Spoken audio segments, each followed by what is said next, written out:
Hello friends, welcome to crazy G K trick. तो आइए daily current affairs की series में आगे बढ़ते हैं और आज के इस सेशन में हम 23 नवंबर के सभी करंट अफेयर्स को डिटेल में समझ लेते हैं। वीडियो में एंड तक बने रहिएगा, इंटरेस्टिंग वीडियो है। अगर आपको डेली करंट अफेयर्स की पीडीएफ को डाउनलोड करना है तो आप क्रेजी जी के ट्रिक के टेलीग्राम चैनल से या फिर क्रेजी जी के ट्रिक के एप्लीकेशन पर जाकर फ्री ऑफ कॉस्ट इसकी पीडीएफ को कलेक्ट कर सकते हैं। वीडियो पसंद आए तो वीडियो को लाइक और शेयर कर दीजिएगा, चैनल को सब्सक्राइब कर लीजिएगा क्योंकि रोज आपको यहाँ पर डेली करंट अफेयर्स के वीडियो लगातार मिलते हैं। आइए आज के करंट अफेयर का सबसे पहला क्वेश्चन देखिए। IBSF world billiards championship 2023 long format का खिताब किसने जीता? क्वेश्चन इंपॉर्टेंट है, नोट कर लीजिएगा। देखिए, IBSF वर्ल्ड बिलियर्ड्स चैंपियनशिप 2023 की बात करें तो पहले तो ये जान लेते हैं कि इसका आयोजन कहाँ किया गया। तो याद रखिएगा 2023 में इसका आयोजन कतर के दोहा में किया गया है। इंपॉर्टेंट फैक्ट है, ध्यान रखिएगा। अब इसके 2023 की इस चैंपियनशिप में भारत के पंकज आडवाणी विनर रहे। आंसर ए हो जाएगा।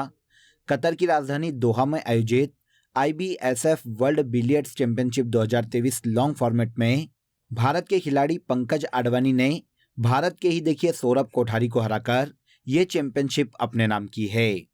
वैसे देखिए, बिलियर्ड्स से अगर क्वेश्चन आता है तो अधिकतर चैंपियनशिप के विनर भारत के पंकज आडवाणी होते हैं। तो आपको इजीली अगर आप तुक्का भी मारना चाहें तो आपको पता चल जाएगा। यहाँ पर याद रख लीजिए, IBSF वर्ल्ड बिलियर्ड्स चैंपियनशिप 2023 का आयोजन कतर के दोहा में किया गया और पंकज आडवाणी जो कि इंडिया के बिलियर्ड्स खिलाड़ी हैं इसमें विनर रहे हैं। अब आपको यहाँ पर यह भी याद रखना चाहिए कि पंकज आडवाणी ने 26वीं बार ISF वर्ल्ड बिलियर्ड्स चैंपियनशिप का खिताब जीता है। सबसे पहली बार पंकज आडवाणी ने ये जो खिताब है 2005 में अपने नाम किया था और तब से लेकर 2023 तक ये 26 खिताब अपने नाम कर चुके हैं। इस चैंपियनशिप की बात करें फ्रेंड्स तो ये एक इंटरनेशनल बिलियर्ड्स टूर्नामेंट है जिसकी शुरुआत देखिए 1951 में की गई थी और इसे international billiards and snooker federation के द्वारा आयोजित करवाया जाता है, जो कि इन खेलों को आयोजित करने वाला विश्व का सबसे बड़ा अंतर्राष्ट्रीय निकाय है। इसके द्वारा 1951 में इस चैंपियनशिप को शुरू किया गया था। देखिए दोस्तों, अगर आपको मंथली करंट अफेयर्स की डिटेल पीडीएफ लेना है तो आप रूट एप्लीकेशन या क्रेजी जीके ट्रिक एप्लीकेशन से डाउनलोड कर सकते हैं। साथ ही आप वीडियो के कमेंट बॉक्स में भी लिंक दिया हुआ है जहां से क्लिक करके आप ले सकते हैं। इन मंथली करंट अफेयर्स पीडीएफ में देखिए पूरे मंथ के जो सबसे ज्यादा एग्जाम रिलेवेंट क्वेश्चन होते हैं उन क्वेश्चन को यहाँ पर डिटेल के साथ प्रोवाइड किया गया है, जो एग्जाम के लास्ट टाइम रिवीजन में आपको बहुत हेल्प करता है। तो एक बार जरूर क्लिक करें। चलिए आगे बढ़ते हैं। सेकेंड क्वेश्चन देखिए, युद्धाभ्यास वज्र प्रहार 2023 के 14वें संस्करण का आयोजन किन दो देशों के बीच किया गया? क्वेश्चन ये भी इंपॉर्टेंट है। युद्धाभ्यास देखिए वज्र प्रहार जो है वो भारत और USA के मध्य में आयोजित किया जाता है। इसे याद रखिएगा। मैंने आपको पहले भी बोला है कि मिलिट्री एक्सरसाइज जितनी भी होती है भारत और किसी अन्य देश के मध्य में, तो आपको उसे याद रखना चाहिए। 2023 में देखिए वज्र प्रहार ये एक युद्धाभ्यास है जो कि भारत और USA के मध्य में आयोजित किया जाता है। इसके 14वें संस्करण का जो आयोजन है वो भारत के मेघालय राज्य में किया गया है। तो दूसरा फैक्ट ये इंपॉर्टेंट हो जाता है। 14वां संस्करण है वज्र प्रहार का 2023 में आयोजन भारत के मेघालय राज्य में किया गया और किन दो देशों की सेना के मध्य में आयोजित किया जाता है तो ये भारत और USA के मध्य में आयोजित किया जाने वाला एक संयुक्त युद्धाभ्यास है। भारत और अमेरिका के संयुक्त विशेष सशस्त्र बल के मध्य में वज्र प्रहार 2023 युद्धाभ्यास का आयोजन किया गया। 14वें संस्करण का आयोजन 21 नवंबर से शुरू हुआ है और 11 दिसंबर 2023 तक मेघालय के अमरोई में इसका आयोजन किया जाएगा। देखिए, भारत की ओर से इस युद्धाभ्यास का नेतृत्व भारत की पूर्वी कमान के विशेष बल के सैनिकों द्वारा किया जा रहा है।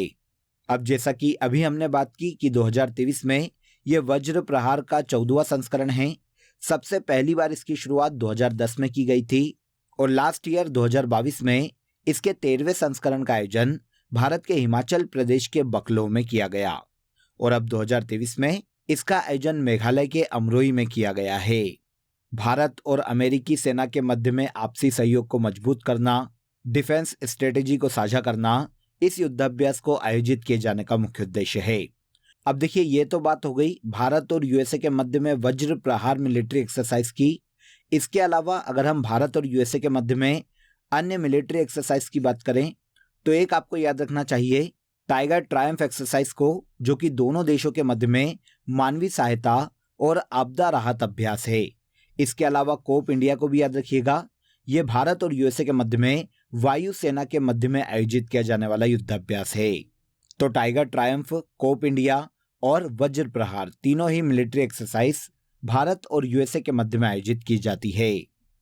ओके, इसके बाद आगे आइए, हाल ही में कैम्ब्रिज डिक्शनरी ने किस शब्द को वर्ड ऑफ द ईयर 2023 चुना है? तो कैम्ब्रिज डिक्शनरी ने देखिए हाल ही में हेल्यूसिनेट को 2023 के लिए वर्ड ऑफ द ईयर चुना है। आंसर बी यहां पर करेक्ट हो जाएगा। कैम्ब्रिज यूनिवर्सिटी के द्वारा कैम्ब्रिज डिक्शनरी को तैयार किया जाता है, जिसमें 2023 के लिए देखिए हेल्यूसिनेट वर्ड को वर्ड ऑफ द ईयर चुना गया है। देखिए ऐसे वर्ड को वर्ड ऑफ द ईयर का दर्जा दिया जाता है जो कि काफी प्रचलन में रहा साल भर और जिसका उपयोग सबसे ज्यादा बार हुआ हो। हेल्यूसिनेट शब्द का सबसे ज्यादा जो प्रयोग हुआ है फ्रेंड्स, इस साल मेडिकल साइंस के क्षेत्र में हुआ है। इसके अर्थ को देखें तो ऐसी वस्तु जो सुनाई दे रही है, दिखाई दे रही है या फिर महसूस हो रही है, लेकिन हकीकत में वो एग्जिस्ट नहीं करती। तो इस तरह से हेल्यूसिनेट वर्ड को बार बार मेडिकल साइंस में यूज किया गया, जिसके कारण कैम्ब्रिज डिक्शनरी में इसे वर्ड ऑफ द ईयर 2023 का दर्जा दिया गया। इस डिक्शनरी की शुरुआत देखिए 2015 में की गई थी। लास्ट ईयर होमर 2022 में वर्ड ऑफ द ईयर चुना गया था और अब 2023 में कैम्ब्रिज डिक्शनरी के द्वारा हेल्यूसिनेट वर्ड को वर्ड ऑफ द ईयर 2023 चुना गया है। किस क्रिकेटर को पश्चिम बंगाल राज्य का ब्रांड एम्बेसडर नियुक्त किया गया? इजीली आप इसका आंसर बता दोगे, क्वेश्चन भी इंपॉर्टेंट है। अब आप सभी जानते होंगे कि पश्चिम बंगाल में अगर कभी भी ब्रांड एम्बेसडर की बात होती है या वहाँ की गवर्नमेंट के किसी इनिशिएटिव में किसी को ब्रांड एम्बेसडर बनाए जाने की बात होती है तो वो नॉर्मली होते हैं सौरभ गांगुली, क्योंकि सौरभ गांगुली जो कि भारत के पूर्व क्रिकेटर और भारतीय क्रिकेट टीम के कप्तान रहे हैं, ये पश्चिम बंगाल राज्य से आते हैं। तो पश्चिम बंगाल राज्य ने हाल ही में सौरभ गांगुली को अपने यहाँ पर ब्रांड एम्बेसडर नियुक्त किया है। हाल ही में सौरभ गांगुली की नियुक्ति की घोषणा देखिए कोलकाता में आयोजित 7वें बंगाल ग्लोबल बिजनेस समिट के दौरान की गई। अब सौरभ गांगुली राज्य में जो पर्यटन है उसको प्रमोट करेंगे, राज्य की जो स्थिति है उसको प्रमोट करेंगे और इसके अलावा कोशिश करेंगे, मतलब प्रमोशन के माध्यम से कोशिश करेंगे कि राज्य में नए नए बिजनेस को आने के लिए इन्वाइट किया जा सके। तो इस तरह से एक फेस ऑफ स्टेट के रूप में सौरभ गांगुली को ब्रांड एम्बेसडर नियुक्त किया है पश्चिम बंगाल राज्य ने। अब सौरभ गांगुली को, जैसा कि अभी हमने बात की, ये भारतीय क्रिकेट टीम के पूर्व कप्तान रहे हैं और इसके अलावा बीसीसीआई के चेयरमैन के रूप में भी इन्होंने काम किया है। इन्हें दादा या बंगाल टाइगर के उपनामों से भी जाना जाता है। इनकी बायोग्राफी की बात करें तो a century is not enough Sourav Ganguly की बायोग्राफी है। खेलों के क्षेत्र में इनके योगदान के कारण इन्हें 1998 में अर्जुन अवार्ड से सम्मानित किया गया था। आगे चलकर 2004 में इन्हें पद्मश्री अवार्ड दिया गया और 2013 में इन्हें बंग विभूषण अवार्ड से सम्मानित किया गया था। सौरभ गांगुली पश्चिम बंगाल राज्य के नए ब्रांड एम्बेसडर बनाए गए। नेक्स्ट क्वेश्चन देखिए, गोवा राज्य सरकार द्वारा पहला मनोहर पर्रिकर युवा वैज्ञानिक पुरस्कार किसे प्रदान किया गया? तो मनोहर पर्रिकर युवा वैज्ञानिक पुरस्कार देखिए साइंस के क्षेत्र में दिया जाने वाला पुरस्कार है। 2023 में ही इसकी शुरुआत की गई और पहला मनोहर पर्रिकर युवा वैज्ञानिक पुरस्कार डॉक्टर मथुराज एस को दिए जाने की घोषणा की गई। आंसर ए हो जाएगा। हाल ही में देखिए गोवा के सीएम प्रमोद सावंत ने पहले मनोहर पर्रिकर युवा वैज्ञानिक पुरस्कार की घोषणा की और ये जो पुरस्कार है डॉक्टर मथुराज एस को दिया जाएगा, जो कि इसरो के काफी फेमस साइंटिस्ट है। डॉक्टर मथुराज एस को यह जो पुरस्कार है 13 दिसंबर 2023 को next month doctor Manohar Parrikar की जयंती पर प्रदान किया जाएगा। डॉक्टर मथुराज एस इसरो के काफी फेमस साइंटिस्ट है फ्रेंड्स। इन्होंने देखिए चंद्रयान 3 में भी पार्टिसिपेट किया था, चंद्रयान 3 के भी ये सदस्य रहे थे। इन्होंने चंद्रयान 3 मिशन के पावर्ड डिसेंट ट्रेजेक्टरी को डिजाइन किया था।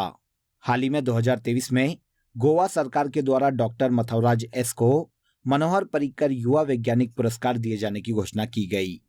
अब ये जो पुरस्कार है साइंस या टेक्नोलॉजी के क्षेत्र में दिया जाने वाला पुरस्कार है। गोवा राज्य सरकार ने इस पुरस्कार की शुरुआत की पूर्व सीएम मनोहर पर्रिकर की स्मृति में और इस पुरस्कार के तहत राज्य सरकार के द्वारा 5 लाख रुपए की राशि प्रदान की जाएगी। सभी फैक्ट इंपॉर्टेंट है, याद रखिएगा। पहली बार इसकी शुरुआत 2023 में अभी की गई है और गोवा गवर्नमेंट के द्वारा यह पुरस्कार साइंस के क्षेत्र में दिया जाता है। अगला क्वेश्चन, हाल ही में घोल मछली को किस राज्य की राजकीय मछली घोषित किया गया? तो हाल ही में देखिए घोल मछली को गुजरात सरकार ने अपने यहाँ पर राजकीय मछली घोषित किया है। मैंने आप सभी को 2 सेशन से मैं आपको बता रहा हूँ कि ग्लोबल फिशरीज कॉन्फ्रेंस इंडिया 2023 का आयोजन गुजरात के अहमदाबाद में किया गया 21 और 22 नवंबर को। इस दौरान देखिए गुजरात के सीएम भूपेंद्र पटेल ने घोल मछली को गुजरात की राजकीय मछली घोषित किया है। तो आंसर गुजरात हो जाएगा। अब देखिए इस मछली की बात करें तो ये भारत में पाई जाने वाली सबसे बड़ी मछली की प्रजाति है। प्रोटोनिबिया डाइकेंथस इसका ऑफिशियल वैज्ञानिक नाम है। इसे गोल्ड फिश या फिर गोल्ड हार्ट फिश के नाम से भी जाना जाता है। स्पेशली गुजरात और महाराष्ट्र के जो समुद्री इलाके हैं, जो तटीय इलाके हैं, वहां पर ये भरपूर मात्रा में समुद्री क्षेत्रों में पाई जाती है। नॉर्मली बियर या वाइन बनाने में या फिर काफ़ी सारी दवाइयाँ बनाने में इस मछली का या मछली के तेल का यूज़ किया जाता है। हाल ही में घोल मछली को गुजरात सरकार ने अपने यहाँ पर राजकीय मछली घोषित किया। गुजरात की बात करें तो गांधीनगर इसकी कैपिटल है। आचार्य देवव्रत इस राज्य के गवर्नर के पद पर हैं। ग्रेटर फ्लेमिंगो यहाँ का राजकीय पक्षी है। गेंदा राजकीय पुष्प और एशियाई शेर यहाँ का राजकीय पशु है। और अब घोल मछली को राजकीय मछली का दर्जा दिया गया। हाल ही में जम्मू कश्मीर के किस जिले के केसर ब्रांड को जीआई टैग दिया गया? तो हाल ही में देखिए जम्मू कश्मीर के किश्तवाड़ जिले के केसर ब्रांड को जीआई टैग दिया गया है। आंसर किश्तवाड़ जिला हो जाएगा। यह जम्मू कश्मीर राज्य का एक जिला है फ्रेंड्स। यहाँ पर पहाड़ी क्षेत्रों में केसर की खेती की जाती है और यह केसर ब्रांड किश्तवाड़ की सबसे महंगी खेती है। इससे पहले देखिए जम्मू कश्मीर की कश्मीरी केसर को भी जीआई टैग दिया जा चुका है और अब जम्मू कश्मीर के किश्तवाड़ जिले के केसर ब्रांड को जीआई टैग दिया गया। जीआई टैग क्या है, ज्योग्राफिकल इंडिकेशन क्या होता है, काफ़ी बार हमने डिस्कस किया है, इसलिए अभी हम यहाँ पर नेक्स्ट क्वेश्चन पर आते हैं। स्टेट बैंक ऑफ इंडिया का प्रबंध निदेशक किसे नियुक्त किया गया? एसबीआई, जो कि देखिए सरकारी क्षेत्र का सबसे बड़ा कमर्शियल बैंक है फ्रेंड्स, इसके हाल ही में नए एमडी के रूप में विनय एम टोन्स नियुक्त किए गए। आंसर ए हो जाएगा। केंद्र सरकार ने विनय एम टोन्स को आरबीआई का नया मैनेजिंग डायरेक्टर नियुक्त किया है। टोन्स के पहले देखिए इस पद पर स्वामीनाथन जानकी रमन थे, जिन्हें आरबीआई के डिप्टी गवर्नर के रूप में नियुक्त किया गया। अब स्वामीनाथन जानकी रमन के आरबीआई के डिप्टी गवर्नर बनने के बाद एसबीआई के मैनेजिंग डायरेक्टर का पद खाली हुआ था, जिस पर विनय एम टोन्स को नियुक्त किया गया है। टोन्स की नियुक्ति एसबीआई के मैनेजिंग डायरेक्टर के रूप में 2 वर्ष के लिए की गई है और ये नवंबर 2025 तक एसबीआई के एमडी के रूप में काम करने वाले हैं। तो यहाँ पर विनय एम टोन्स को आप इजीली याद रख लोगे, ये एसबीआई के नए एमडी बने हैं। एसबीआई की बात करें तो जैसा कि अभी मैंने आपको बताया, ये सरकारी क्षेत्र का सबसे बड़ा कमर्शियल बैंक है फ्रेंड्स, जिसकी देखिए ऑफिशियली स्थापना 1955 में की गई थी। इसके पहले अलग रूप से जाना जाता था ये, लेकिन ऑफिशियली एसबीआई का नाम 1955 में इसे मिला था। इसका हेडक्वार्टर मुंबई में है। दिनेश कुमार खारा इसके वर्तमान चेयरमैन के पद पर हैं। वैसे एसबीआई में एक चेयरमैन होते हैं और इसके अलावा 4 मैनेजिंग डायरेक्टर होते हैं, जिनमें देखिए CS शेट्टी, अश्विनी कुमार तिवारी, आलोक कुमार चौधरी और अब चौथे मैनेजिंग डायरेक्टर विनय एम टोन्स नियुक्त किए गए। इसके बाद हाल ही में किस राज्य सरकार ने खाद्य उत्पादों पर हलाल ब्रांडिंग को प्रतिबंधित किया है? तो ये राज्य यूपी राज्य फ्रेंड्स, जिसने अपने यहाँ पर सभी प्रोडक्ट पर, चाहे वो डेयरी प्रोडक्ट हो, नमकीन प्रोडक्ट हो या अदर कोई भी प्रोडक्ट हो, उस पर हलाल ब्रांडिंग को प्रतिबंधित किया है। यूपी में देखिए वहाँ के राज्य खाद्य सुरक्षा और औषधि प्रशासन के अनुसार किसी भी प्रोडक्ट को हलाल ब्रांडिंग देना खाद्य सुरक्षा और मानक अधिनियम 2006 के खिलाफ है।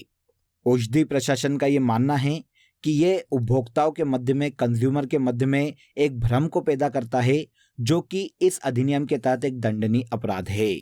अब देखिए यहाँ पर इजीली वे में अगर हम हलाल ब्रांडिंग को समझें कि ये क्या है, तो ये एक वर्ड है फ्रेंड्स, अरबी शब्द है, जिसका अर्थ होता है अनुमति। एक पर्टिकुलर किसी रिलीजन के संबंध में ये वर्ड यूज़ किया जाता है, हलाल वर्ड यूज़ किया जाता है, अगर उनसे संबंधित जितनी भी संस्थाएं हैं, उस धर्म से संबंधित जितनी भी संस्थाएं हैं, नॉर्मली प्राइवेट संस्थाएं, जिस भी प्रोडक्ट को हलाल ब्रांडिंग दे देती है वो प्रोडक्ट उस रिलीजन में उपयोग किया जा सकता है, ऐसा इस हलाल ब्रांडिंग का अर्थ है। तो देखिए, वह प्रोडक्ट जो कि इस्लामी कानून की आवश्यकता को पूरी करता है, मुसलमानों के इस्तेमाल के लिए यूज किया जा सकता है, उसे हलाल ब्रांडिंग के तहत हलाल सर्टिफाइड घोषित किया जाता है। नॉर्मली ये देखिए प्राइवेट संस्था के द्वारा दिया जाता है, इसीलिए यूपी गवर्नमेंट ने इस पर प्रतिबंध लगाया है। इसके बाद आज के करंट अफेयर का सबसे लास्ट क्वेश्चन देखिए, भारत के किस नदी में हाल ही में टेंटलम धातु की खोज की गई? तो देखिए, टेंटलम धातु की जो खोज है फ्रेंड्स, हाल ही में सतलज नदी में की गई है। आईआईटी रोपण के शोधकर्ताओं ने पंजाब में सतलज नदी की रेत में देखिए टेंटलम धातु को खोजा है। अब देखिए, इस मेटल के बारे में आप सभी ने कभी ना कभी सुना होगा। ये एक रासायनिक या केमिकल एलिमेंट है फ्रेंड्स, जिसे देखिए Ts सिंबल के रूप में डिनोट किया जाता है और इसकी परमाणु संख्या एटॉमिक नंबर 73 है। यह एक बहुत ही कठोर, लचीला, चमकदार और नीला ग्रे कलर का एक मेटल है जो कि बहुत ज्यादा संक्षारण प्रतिरोधी है। नॉर्मली पूरे विश्व में इलेक्ट्रॉनिक आइटम बनाने के लिए, सेमीकंडक्टर बनाने के लिए इस मेटल का यूज किया जाता है। वैसे सबसे पहली बार टेंटलम मेटल की खोज एंडर्स गुस्ताव एकेबर्ग ने की थी। इस धातु का जो नाम है वो यूनानी राजा के नाम पर रखा गया है, जिनका नाम टेंटलस था। अब देखिए, सतलज नदी की बात करें जिसमें ये मेटल मिला है, तो इसका उद्गम कैलाश मानसरोवर के निकट राक्षस ताल से तिब्बत से होता है। पश्चिम की ओर बहने वाली ये नदी भारत में इंटर होती है और हिमाचल प्रदेश में इसी नदी पर भाखड़ा नांगल परियोजना स्थित है। टेंटलम धातु को हाल ही में सतलज रिवर में इंडिया में खोजा गया। क्लियर? तो यहाँ पर देखिए हमने 23 नवंबर के सभी करंट अफेयर्स को डिटेल में समझ लिया। अब आज की फैक्ट शीट बहुत ही इंटरेस्टिंग है आपके लिए। आज से देखिए हम जनवरी से लेकर दिसंबर 2023 तक के सभी करंट अफेयर्स को वन लाइन फैक्ट में यहाँ पर डिस्कस करेंगे, फैक्ट शीट में, जो कि एग्जाम में पूछे जा सकते हैं। तो रोज हम 10 फैक्ट को वन लाइन में, 10 करंट अफेयर को वन लाइनर में डिस्कस करेंगे। आइए शुरू करते हैं। 2 जनवरी 2023 को केंद्र ने कलाम बंडूरी परियोजना को कर्नाटक राज्य में मंजूरी दी है। 3 जनवरी 2023 को चुनाव आयोग ने मैथिली ठाकुर को किस राज्य का स्टेट आइकॉन नियुक्त किया? तो ये बिहार राज्य है। 103वीं भारतीय विज्ञान कांग्रेस का आयोजन कहाँ किया गया? तो नागपुर में किया गया। 1 जनवरी 2023 को डीआरडीओ ने अपना 65वां स्थापना दिवस मनाया। 4 जनवरी 2023 को गान नगाई उत्सव मणिपुर राज्य में मनाया गया। राष्ट्रपति मुर्मू ने संविधान उद्यान का उद्घाटन या इनॉग्रेशन राजस्थान के जयपुर में किया है। 5 जनवरी 2023 को wall of peace mural Kerala राज्य में बनाई गई। आगे आइए। 6 जनवरी 2023 को केंद्रीय गृह मंत्री अमित शाह ने 120 फीट ऊंची पोलो प्रतिमा का इनॉग्रेशन मणिपुर राज्य में किया। 7 जनवरी 2023 को बेली सस्पेंशन ब्रिज का इनॉग्रेशन जम्मू कश्मीर राज्य में किया गया। देश के पहले पर्पल फेस्ट का आयोजन भारत के गोवा राज्य में किया गया। तो आई होप आज की जो फैक्ट शीट है, जो शुरुआत है हमारी, वो आपको बहुत ही इंटरेस्टिंग लगी होगी। यहाँ से देखिए रोज आपके 10 क्वेश्चन करंट अफेयर में वन लाइनर में इजीली तैयार हो जाएंगे। अब आ जाइए आज के रिवीजन को देख लेते हैं। लास्ट डे के सेशन में जो करंट अफेयर हमने डिटेल में समझे थे, यहाँ पर एक बार उन पर नजर डाल लेते हैं। बेस्ट यूनिक कॉमेडी कैटेगरी में इंटरनेशनल एमी अवार्ड 2023 का खिताब वीर दास को दिया गया। यूरोपीय देश लग्जमबर्ग के नए पीएम ल्यूक फ्रीडेन नियुक्त किए गए। पंजाबी साहित्य के डाहन पुरस्कार से दीप्ति बबूता को सम्मानित किया गया और ये सम्मान पाने वाली ये पहली महिला है। वैश्विक मत्स्य सम्मेलन भारत 2023 का आयोजन गुजरात राज्य में किया गया। हर बच्चे के लिए हर अधिकार अभियान की शुरुआत यूपी से की गई। जोसेफ बोकाई को अफ्रीकी देश लाइबेरिया का नया प्रेसिडेंट चुना गया। इसके बाद हाल ही में Gyanodaya express college on wheel की शुरुआत जम्मू कश्मीर राज्य से की गई। स्पेशल प्रोटेक्शन ग्रुप मतलब एसपीजी के नए प्रमुख आलोक शर्मा को नियुक्त किया गया।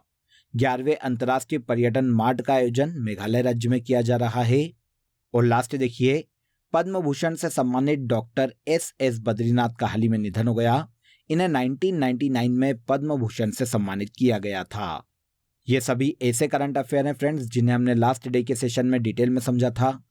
अब आ जाइए आज के लिए आप सभी के लिए क्वेश्चन ऑफ द डे देख लेते हैं। किस एक्ट के माध्यम से बंगाल के गवर्नर जनरल को भारत का गवर्नर जनरल बनाया गया? हिस्ट्री का काफी इंपॉर्टेंट क्वेश्चन है, कमेंट में जरूर बताइएगा कि इसका आंसर क्या है। इसके अलावा दोस्तों आप सभी के लिए एक इम्पॉर्टेंट अपडेट है। अब आपके लिए क्रेजी जीके ट्रिक के सभी कोर्सेज वेबसाइट पर भी अवेलेबल है। ये सभी कोर्सेज आप सभी की रिक्वायरमेंट और लेटेस्ट एग्जाम पैटर्न को ध्यान में रखकर डिजाइन किए गए हैं। यहाँ हम बेसिक कॉन्सेप्ट के साथ साथ कॉम्प्रिहेंसिव लर्निंग पर फोकस करते हैं, तो एक बार ज़रूर वेबसाइट पर विजिट करें। इसका लिंक आपको डिस्क्रिप्शन बॉक्स में दिया गया है। तो आज के इस वीडियो में बस इतना ही। अगर वीडियो अच्छा लगा हो तो वीडियो को लाइक और शेयर कर दीजिए, चैनल को सब्सक्राइब कर लीजिए। कल फिर मुलाकात करेंगे नेक्स्ट डे के करंट अफेयर में। तब तक अपना ख्याल रखिए। जय हिंद, जय भारत।